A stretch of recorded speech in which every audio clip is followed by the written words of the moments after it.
students, I am Pinky Sivaj. Today I am here to explain part number 5, chapter number 2, 8th standard CBSE. Name of the chapter is From Trade to Territory. As you all know, this is the 5th part of this chapter. Previously in this chapter we have done how Britishers came here and what kind of different policies did they adopt to occupy different territories here. Today I am going to explain 3 main topics: the war with Marathas, Anglo-Maratha wars of Britishers, the claim of paramountcy, and next the doctrine of lapse. जैसे कि आप जानते हो, इस chapter में हम ये सारी बातें कर चुके हैं कि ब्रिटिशर्स ने वो कौन से तरीके अपनाए अलग अलग टेरिटरीज़ को ऑक्यूपाई करने के, कौन सी वो डिफरेंट पॉलिसीज़ उन्होंने अपनाई कि अलग अलग राज्यों को हड़पने की। तो या इसके पिछले पार्ट में हमने किया था कि जो टीपू सुल्तान था उसके राज्य को ब्रिटिशर्स ने किस तरीके से आर पार की लड़ाई के साथ हथियाया। अभी है मराठास, क्योंकि उस समय पर जो मराठा थे उनकी भी शक्ति बहुत ज़्यादा बढ़ चुकी थी, तो वो भी डायरेक्टली उन लोगों के सामने, ब्रिटिशर्स के सामने घुटने टेकने को तैयार नहीं थे। और उन्होंने किस तरीके से ब्रिटिशर्स के साथ उनकी लड़ाइयाँ हुई और फाइनली किस तरीके से उन्होंने मराठा पावर को पूरा ध्वस्त कर दिया। From the late 18th century, the company also sought to curb and eventually destroy Maratha power. Late 18th century से ही जो कंपनी थी, यानी कि 1780-90 का जो समय था, उस समय से ही ब्रिटिशर्स ने जो कंपनी थी ब्रिटिश ईस्ट इंडिया, उन्होंने पूरी कोशिश की कि वो मराठा पावर के ऊपर अपना उनको कंट्रोल करें और फाइनली उनको किस तरीके से बर्बाद कर दें। और with the defeat of the third, यहाँ पर जब तीसरी लड़ाई हुई थी मराठा लोगों की, पानीपत की तीसरी लड़ाई जब हुई थी 1761 में, मराठा लोगों का जो ये ड्रीम था कि वो दिल्ली को कैप्चर करेंगे, वो यहाँ पर उनकी हार के साथ वो ख़त्म हो चुका था। और उनकी लड़ाई जो हुई थी, the third battle of Panipat थी, उसके साथ ही जो उनका जो सपना था कि वो दिल्ली का तख्त हासिल करेंगे, वो यहाँ पर ख़त्म हो चुका था। और दे वर डिवाइडेड इनटू, और उसके बाद इस तीसरी लड़ाई के बाद वो मराठा जो पावर थी वो अलग अलग राज्यों के अंदर डिवाइड हो गई थी। और इन राज्यों के जो सरदार थे उनको चीफ यानी कि सरदार कहते थे। ये अलग अलग डायनेस्टी से बिलोंग करते थे, जैसे सिंधिया है, होलकर है, गायकवाड़ है और भोंसले। ये अलग अलग डायनेस्टीज़ थी मराठा लोगों की। ये जो चीफ लोग थे, ये जो सरदार थे, ये एक साथ में एक कॉन्फिडेंसी में साथ में आते थे। कॉन्फिडेंसी मतलब अलायंस अंडर द पेशवा, और इन सब का जो मिनिस्टर था वो पेशवा होता था। वो became it's effective military and administrative head based in Pune, जो कि इनका जो मिलिट्री और एडमिनिस्ट्रेटिव हेड था वो पुणे में था, अंडर द पेशवा यानी कि उनका prime minister. Mahadji Scindia and Nana Phadnavis were two famous Maratha soldiers and statesmen of late 18th century. Mahadji Scindia और नाना फडणवीस जो थे वो दो इम्पोर्टेंट मराठा सोल्जर्स और स्टेट्समैन थे लेट 18th सेंचुरी में। Marathas were subdued in the series of wars. Maratha लोग जो थे वो 3 मुख्य लड़ाइयों में एक साथ में आए ब्रिटिशर्स के अगेंस्ट। पहली जो लड़ाई हुई थी वो 1782 में हुई थी। यहाँ पर ब्रिटिशर्स के साथ जो लड़ाई हुई थी इनकी, यहाँ पर एक संधि हुई थी, सालबाई की संधि, और इसमें कोई भी क्लियर विक्टर्स नहीं बन पाया, ना ही ब्रिटिशर्स ना ही मराठा। सेकंड जो एंग्लो मराठा वॉर थी वो 1803 से 1805 तक चली थी और ये अलग अलग फ्रंट्स पर लड़ी गई थी। और इसमें भी जो ब्रिटिशर्स थे उनको मराठा लोगों के अंडर में जो काफ़ी हिस्सा था उड़ीसा का और नॉर्थ यमुना रिवर के आसपास जो आगरा और दिल्ली के जो काफ़ी हिस्से थे वो टेरिटरीज ब्रिटिशर्स के पास चली गई।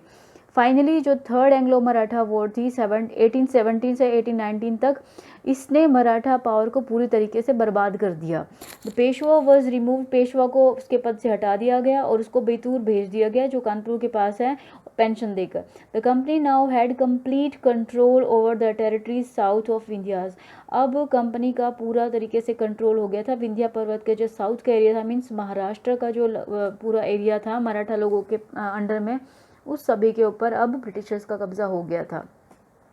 So here you are going to write one important question, describe about the Anglo-Maratha wars। तो उसका आंसर ये second paragraph.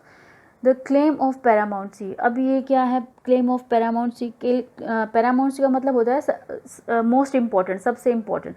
It is clear from the above that, इससे ये ऊपर जितना भी अभी तक हमने ये चैप्टर में पढ़ा है, इससे हमें ये बात क्लियर हो गई है कि ब्रिटिशर्स जो थे वो अलग अलग तरीके अपनाते थे हमारे इंडियन जो स्टेट्स थे या जो प्रिंसली स्टेट्स थे उनको हथियाने के। या तो वो पॉलिसी अडॉप्ट करते थे कोई इस तरीके की, अगर सामने वाला राजा उस पॉलिसी से सहमत करता है अंग्रेज़ों के साथ, उस पॉलिसी को अडॉप्ट करने के लिए राज़ी होता है तो ठीक, अदरवाइज़ वो उसके आर पार की लड़ाई भी लड़ने को तैयार रहते थे। Early 19th century the company pursued an aggressive policy of territorial expansion. ऊपर जो अभी तक जितना पड़ा है, चाहे वो टीपू सुल्तान का हो, चाहे वो मराठास के साथ ब्रिटिशर्स की लड़ाई हो, इससे पूरा साबित हो चुका है कि ब्रिटिशर्स जो थे अर्ली 19th सेंचुरी से ही उन्होंने एक एग्रेसिव पॉलिसी अपनाई थी अपनी टेरिटरीज को एक्सपेंड करने की। लॉर्ड हेस्टिंग्स जो था गवर्नर जनरल 1813 से 1823 तक वो यहाँ का गवर्नर जनरल रहा था ब्रिटिश ईस्ट इंडिया कंपनी का। उसने एक नई पॉलिसी अडॉप्ट की जिसका नाम था पैरामाउंसी। इसने इसकी शुरुआत की। Now the company claim that, अब कंपनी ये दावा करती थी कि उसकी जो अथॉरिटी है वो पैरामाउंट है, या वो उनकी कंपनी की जो अथॉरिटी है वही सुप्रीम है, वही सर्वोच्च है। Hence its power was greater than that of Indian state, इसलिए वो ये ऐसा मानते थे कि उनकी जो शक्ति है वो दूसरे हिंदुस्तानी राज्यों से सर्वाधिक सर्वोच्च सबसे ऊपर है। In order to protect its interest it was justified in annexing, company के हितों की रक्षा करने के लिए इन्होंने इस बात को जस्टिफाई किया कि इन एनेक्सिंग और threatening to annex any Indian kingdom, कि वो अपने कंपनी के हितों की रक्षा के लिए किसी भी भारतीय राज्यों को अपने में मिला लेंगे या उसके ऊपर कब्जा कर लेंगे। उन्होंने इस बात को जस्टिफाई किया।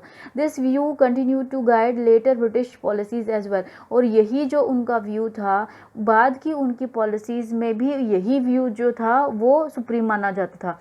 This process however did not go unchallenged, लेकिन ऐसा नहीं था कि उनका ये जो प्रोसेस था उसके सामने कोई भी चुनौती ना रही हो, किसी ने इसका विरोध ही ना किया हो। For example When the British tried to annex, example के लिए जब ब्रिटिशर्स ने एक छोटा सा राज्य कितूर जो कि आज कर्नाटका में है, वहाँ की रानी चेन्नम्मा, उसने हथियार उठाए और ब्रिटिश के साथ एंटी ब्रिटिश रेजिस्टेंट मूवमेंट चलाया। शी वॉज अरेस्टेड, क्योंकि वो अपना राज्य ब्रिटिशर्स को यूं ही नहीं देना चाहती थी, तो उसने ब्रिटिशर्स के साथ आर पार की लड़ाई लड़ी। उसको अरेस्ट किया गया 1824 में और जेल में ही 1829 में उसकी मृत्यु हो गई। बट रायन्ना ए पुअर चौकीदार, लेकिन एक गरीब चौकीदार जिसका नाम रायन्ना था, वो संगोली कितूर का रहने वाला था, उसने इस रेजिस्टेंस को आगे बढ़ाया। With popular support he destroyed many British camp, और बहुत सारे लोगों के सपोर्ट के साथ उसने कई सारे ब्रिटिश कैंप्स को डिस्ट्रॉय किया, ब्रिटिश के रिकॉर्ड्स को उसने डिस्ट्रॉय किया। ही वॉज कॉल, बाद में उसको गिरफ्तार कर लिया गया और उसको फांसी पर चढ़ा दिया गया 1830 में। इससे ये जो एक इंसिडेंस आपने यहाँ पर पढ़ा है, इससे आपको पता चल रहा है कि ब्रिटिशर्स की ये जो क्लेम ऑफ पैरामाउंसी थी ये क्या थी। What was the Britishers claim of paramountcy and did it go unchallenged, या फिर उसको किसने चैलेंज किया। तो यहाँ पर इस पैराग्राफ में से आपको उसका आंसर मिल रहा है। Next is In the late 1830, the East India Company became worried about Russia. late 1830s के बाद जो ईस्ट इंडिया कंपनी थी उनको काफ़ी चिंता थी रशिया की साइड से, कि रशिया जो है इट इमेजिन दैट, उन्होंने ऐसा इमेजिन किया कि जो रशिया है वो अपने एशिया तक अपने आप को एक्सपेंड कर सकता था और इंडिया में एंटर कर सकता था नॉर्थ वेस्ट की तरफ से। ड्रिवन बाय दिस फियर, इस डर के कारण Britishers now wanted to secure their, उन्होंने नॉर्थ वेस्ट में, इंडिया के नॉर्थ वेस्ट में, यानी कि जो अभी पाकिस्तान या अफगानिस्तान की साइड था, वहाँ से अपने आप को सिक्योर करने की कोशिश की। उन्होंने काफ़ी लंबी लड़ाइयाँ लड़ी अफगानिस्तान के साथ। between 1838 to 1842 and establish indirect company rule there, और कंपनी का इनडायरेक्टली वहाँ पर रूल उन्होंने शुरू कर दिया। Sindh was taken over, Sindh को भी उन्होंने अपने कब्जे में ले लिया। सिंध जो है अभी पाकिस्तान का 4th इम्पोर्टेंट प्रोविंस है, अभी पाकिस्तान में है वो, और उन्होंने सिंध को भी टेक ओवर कर लिया 1843 में। Next in line was, next अगली बारी जो थी हथियाने की वो थी पंजाब की, बट द प्रेजेंस ऑफ, लेकिन पंजाब में उस समय पर महाराजा रंजीत सिंह जो थे वो रूल कर रहे थे। उन्होंने कंपनी को पीछे धकेल दिया, उन्होंने अपने राज्य में उनको एंटर नहीं करने दिया। After his death 1839 to prolonged wars were fought with Sikh kingdom, उसके बाद 1839 में 2 लंबी लड़ाइयाँ लड़ी गई सिख राज्य के साम्राज्य के साथ। अल्टीमेटली 1849 में पंजाब जो था उसको भी उन्होंने एनेक्स कर लिया, उसको भी उन्होंने हथिया लिया। तो इस तरीके से आप देख सकते हो इस चैप्टर में अभी तक हमने यही पढ़ा है कि ब्रिटिशर्स ने किस तरीके से जो यहाँ पर अलग अलग राज्य जो हुआ करते थे, राजा जो रूल करते थे, उन टेरिटरीज़ को उन्होंने किस तरीके से हथियाया, उनके ऊपर उन्होंने किस तरीके से कब्जा किया, चाहे वो अलग अलग पॉलिसीज़ के थ्रू हो, चाहे वो उनके साथ आर पार की लड़ाई के थ्रू हो। उसके बाद है next important question is here, describe about the doctrine of lapse, lapse की नीति क्या थी। The final wave of annexations occurred under Lord Dalhousie.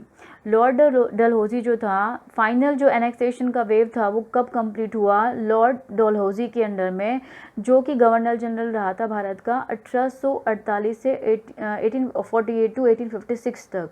उसने एक नई पॉलिसीज अडॉप्ट की जिसका नाम रखा गया डॉक्ट्राइन ऑफ लैप्स। ये जो नीति थी ये डिक्लेयर करती थी कि यदि कोई भारतीय राजा, if Indian ruler died without a male heir, his kingdom would lapse. अगर कोई भारत का राजा या कोई भी राजा किसी भी किंगडम का जो करने वाला रूलर है, अगर उसकी मौत बिना किसी उत्तराधिकारी के, मेल हियर के, बिना किसी पुरुष उत्तराधिकारी के यदि उसकी मौत हो जाती है तो उसके राज्य को हथिया लिया जाएगा, हड़प लिया जाएगा। This is become the part of company territory. और ये जो राज्य होगा यदि उसका कोई भी उत्तराधिकारी नहीं होगा, उसका उत्तराधिकारी नहीं होगा, तो वो कंपनी की टेरिटरी के अंडर में अल्टीमेटली आ जाएगा। The kingdom after another was annex simply by applying this doctrine. एक के बाद एक इस तरीके से बहुत सारे राज्यों को इस नीति के तहत हथिया लिया गया। सतारा 1848 में, संबलपुर 1850 में, उदयपुर 1852 में, नागपुर 1853 में और झांसी 1854 में। Finally in 1856 company also took over Awadh. बाद में 1856 में कंपनी ने अवध को, जो आज प्रेजेंट यूपी है, उसको भी उन्होंने इस नीति के तहत हथिया लिया। दिस टाइम यहाँ पर ब्रिटिशर्स ने इस नीति के तहत नहीं, उन्होंने इसको एक आर्ग्यूमेंट दिया कि they said that they obliged by duty, कि वो अपनी ड्यूटी, अपने कर्तव्य के प्रति प्रतिबद्ध हैं। They take over Awadh in order to free the people from misgovern of the nawab. उन्होंने ये आरोप लगाया कि जो नवाब है, अवध का जो नवाब है, वो अच्छे तरीके से एडमिनिस्ट्रेशन सिस्टम को नहीं चला रहा है और वो गलत तरीके से लोगों के ऊपर रूल कर रहा है। Enraged by the humiliating way in which the nawab was deposed, और इस बुरी तरीके से जो नवाब था उसको अपने पद से हटा दिया गया, उसको ह्यूमिलेट किया गया। The people of Awadh joined the great revolt that broke out in 1857। और यही बहुत सारे इन सभी चीज़ों की वजह से, यही ऐसी बातें थी जिसकी वजह से भारतीयों को, भारतीय राजाओं को, उनकी प्रजा को ब्रिटिशर्स के विरुद्ध बहुत ज़्यादा गुस्सा था। और यही कुछ ऐसे सर्कमस्टांसेस है जिसकी वजह से 1857 का जो पहला भारत का स्वतंत्रता संग्राम था वो शुरू हुआ। So student, that's it in this video.